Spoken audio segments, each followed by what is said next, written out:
उत्तर बंगाल राज्य परिवहन निगम अर्थात् एनबीएसटीसीले दुर्गा पूजा अगावै महिलाहरूको लागि लेडिज स्पेशल बस सेवा सुरु गर्ने भएको छ। सिलगढीको स्टेट गेस्ट हाउसमा आज बिहिबार एनबीएसटीसीको बोर्डको बैठकपछि चेयरम्यान पार्थप्रीतम राईले यसबारे घोषणा गरेका छन्।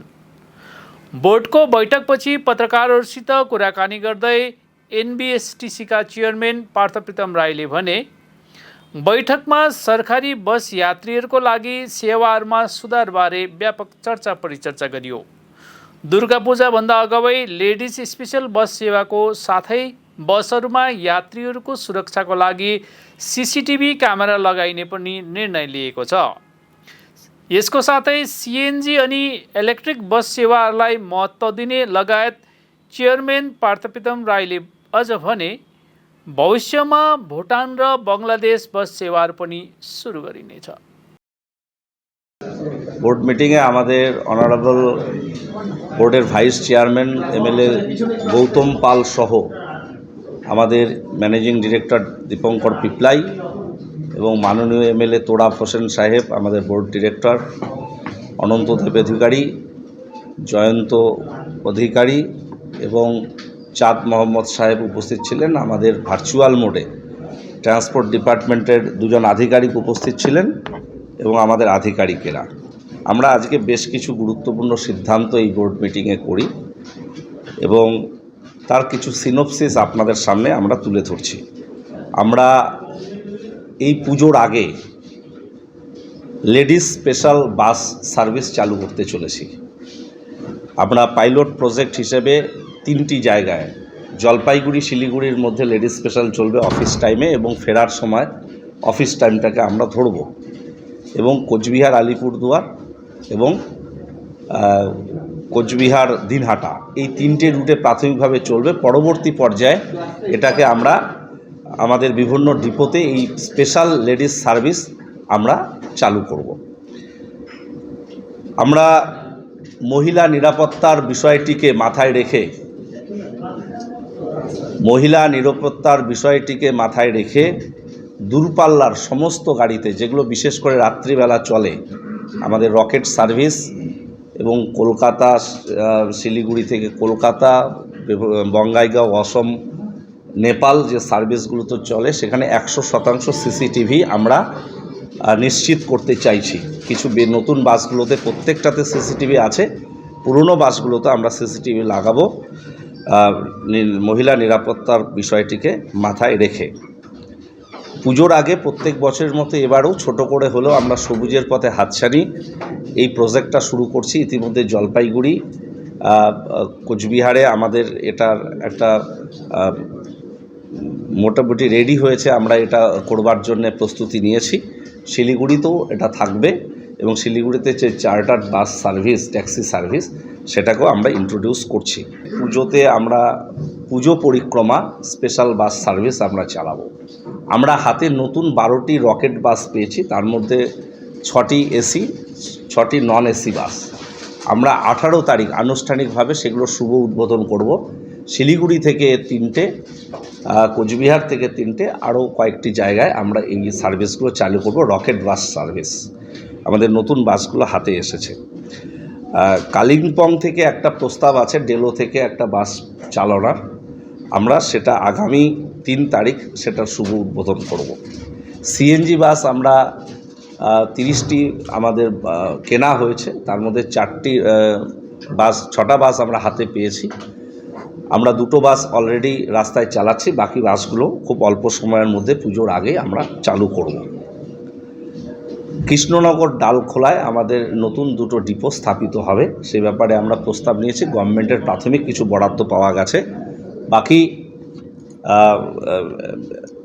যে ডিপো বেশ কিছু ডিপো যেগুলো পরিকাঠামো দিক থেকে কিছুটা হলেও কমজোরি রয়েছে বা ভেঙে পড়েছে, সেই জায়গাগুলো আমরা রিনোভেশনের দায়িত্ব গ্রহণ করছি, সিদ্ধান্ত গ্রহণ করেছি। তার মধ্যে উল্লেখযোগ্য ময়নাগুড়ি, সিউড়ি, রায়গঞ্জ এগুলোকে আমরা ডেভেলপ করব। আমাদের ইলেকট্রিক বাস 2025-এর মধ্যে উত্তরবঙ্গ রাষ্ট্রীয় পরিবহন নিগম আমরা রাস্তায় নামাবো। আরও বেশ কিছু গুরুত্বপূর্ণ সিদ্ধান্ত আমরা নিয়েছি পুজোর আগে আমাদের যারা এজেন্সি থ্রু দিয়ে লেবার সিকিউরিটি রয়েছে তাদেরকেও যাতে পুজোর বোনাস দেওয়া যেতে পারে সে ব্যাপারে আমরা সিদ্ধান্ত গ্রহণ করেছি এবং তাদের যে সাম্মানিক সেটা আগামী মাস থেকে আরও 500 টাকা করে আমরা বাড়াচ্ছি। আমরা যে লেবার অ্যাক্ট রয়েছে ন্যূনতম মজুরি সেই লক্ষ্যে আমরা আর অল্প সময়ের মধ্যে পৌঁছতে পারবো। তাদের রেমুনারেশন একদম ফিক্সডভাবেই আমরা যে ন্যূনতম মজুরি আছে সেই স্ল্যাবে পৌঁছতে সমর্থ হব। কর্মরত অবস্থায় কেউ যদি মারা যান তাদের টাকা দেওয়ার অপশন গভর্নমেন্টের পক্ষ থেকে রয়েছে, কিন্তু এজেন্সি থ্রু দিয়ে যারা কর্মচারী কাজ করেন বা কন্ট্রাকচুয়াল তাদের নেই। আমরা বোর্ডে আজকে সিদ্ধান্ত গ্রহণ করেছি তাদের ক্ষেত্রেও আমরা কিছু টাকা বরাদ্দ করব, 1 লক্ষ টাকা করে আমরা দেব যদি কর্মরত অবস্থায় এজেন্সিরও কেউ মারা গিয়ে থাকে। 50,000 এবং কন্ট্রাকচুয়ালদের ক্ষেত্রে 1 লক্ষ টাকা। এ ধরনের কিছু মানবিক সিদ্ধান্ত আমরা গ্রহণ করেছি। আপনারা জানলে খুশি হবেন যে উত্তরবঙ্গ রাষ্ট্রীয় পরিবহন নিগম এই মুহূর্তে পশ্চিমবঙ্গের যে কটি STU আছে তার থেকে সবথেকে বেশি আমরা রেভিনিউ কালেকশন করি। গত আর্থিক বছরে আমরা প্রায় 184 কোটি টাকা আমরা রেভিনিউ কালেকশন করতে সমর্থ হয়েছি। মান্থলি অন অ্যান অ্যাভারেজ 15 কোটি টাকা আমরা রেভিনিউ কালেকশন করি এবং হাইয়েস্ট আমরা 17 কোটি টাকা পর্যন্ত রেভিনিউ কালেকশন করেছি। পুজোর এই মরশুম আমাদের কাছে অত্যন্ত গুরুত্বপূর্ণ। অনেক সময় ট্রেনের টিকিট পেতে সমস্যা হয় বা ফ্লাইটের টিকিটের ম্যাক্সিমাম দাম হয়ে যায়। সাধারণ মানুষের পক্ষে কলকাতা বা বিভিন্ন জায়গায় কর্মস্থল থেকে বাড়িতে যেতে অসুবিধা হয়। আমরা স্পেশাল সার্ভিস চালাবো এবং আমাদের নতুন রকেট বাসগুলোকে ওই সময় 18 তারিখ থেকে আমরা রেগুলারাইজ করব। এভাবে আমরা যাত্রী পরিষেবাটাকে 100% নিশ্চিত করতে চাইছি। আপনারা জানেন যে 3 বাত্তি মোড়ে আমাদের NBSTCর একটা জমিতে কর্পোরেশন এবং আমাদের যৌথ টাই আপে সেখানে একটা বাস স্ট্যান্ড তৈরি হয়েছে।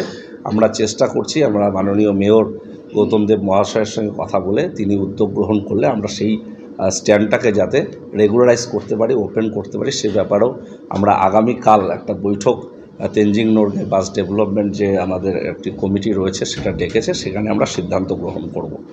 এ ধরনের বেশ কিছু গুরুত্বপূর্ণ সিদ্ধান্ত আজকের মিটিংয়ে আমরা করব। কিন্তু ড্রাইভার এই মুহূর্তে লেডিস পাওয়া আমাদের খানিকটা সমস্যা হচ্ছে, তবে ভবিষ্যতে আমাদের সেটাও ইচ্ছে রয়েছে 100%। আমাদের নর্মাল যে বাসগুলো রয়েছে সেই বাসগুলো 40 সিটার বাস, আমরা অফিস টাইমটাকে গুরুত্ব দেব, অফিস টাইমে, এবং 10টা কোথাও 9টা, এবং ফেরার সময় 5টার পর 4:30 5টার সময় বাসটা আমরা দেবো। ভবিষ্যতে ভুটানে আমাদের চলবার একটা প্রস্তাব রয়েছে, আমরা গ্রিন লাইনের সঙ্গে এই ব্যাপারে কথা বলছি এবং অদূর ভবিষ্যতে আমরা বাংলাদেশের সঙ্গেও কানেক্ট করবার একটা প্রচেষ্টা জারি রাখবো। 3টে রুটে চলছে, 2টো করে। কোর্ট খুবই রয়েছে, এটা অস্বীকার করবার জায়গা নেই। গভর্নমেন্টের কাছে আমাদের প্রস্তাব রয়েছে যে করেই হোক, কন্ট্রাকচুয়াল বা এজেন্সির থ্রু দিয়ে হলেও কিছু কর্মী দেওয়ার কথা। গভর্নমেন্টের ভাবনা চিন্তা রয়েছে, নিশ্চিতভাবে সেটা পজিটিভলি ভাববে, কারণ মাননীয় মুখ্যমন্ত্রী মমতা বন্দ্যোপাধ্যায় পরিবহন এর একটি মিটিংয়ে তিনি বলেছেন সরকারি বাস পরিষেবা বেশি করে দেওয়ার জন্য। সেই ক্ষেত্রে আমরা আমাদের হাতে যে 750 বাস রয়েছে আমরা সব বাসকে রাস্তায় নামাতে চাই। সেক্ষেত্রে যে পর্যাপ্ত আমাদের ক্রিউ স্টাফ দরকার সেটার জন্য আমরা আবেদন করেছি। প্রত্যাশা করি সরকার এই বিষয়টি বিবেচনা করবেন। আধিকারিক শর্টেজ রয়েছে, সেই জায়গায় একটা প্রস্তাব রয়েছে, 131টির অনুমোদনের অপেক্ষায় রয়েছে। আমরা আশা করি সেগুলো পেয়ে যাব। 4 ল্যান্ড রয়েছে এবং প্রায় সেটা 200 একরের মতো জমি হবে, এবং আপনারা জানলে খুশি হবেন গত 2 বছরে সেই জমিগুলো আমাদের নামে ছিল না, আমাদের পজেশনে ছিল বেশিরভাগ, কিন্তু আমাদের নিজস্ব ডিপার্টমেন্টের নামে ছিল না। কিন্তু আমরা একটা স্পেশাল ড্রাইভ দিয়ে প্রায় সমস্ত জমি আমরা ডিপার্টমেন্টের নামে করে নিতে সমর্থ হয়েছি। প্রশাসন এ ব্যাপারে আমাদেরকে সর্বতোভাবে সহযোগিতা করেছে। গভর্নমেন্ট ল্যান্ড ব্যাংক করেছে, সেই ল্যান্ড ব্যাংকে আমাদের সেই জমিগুলো দেখানো রয়েছে।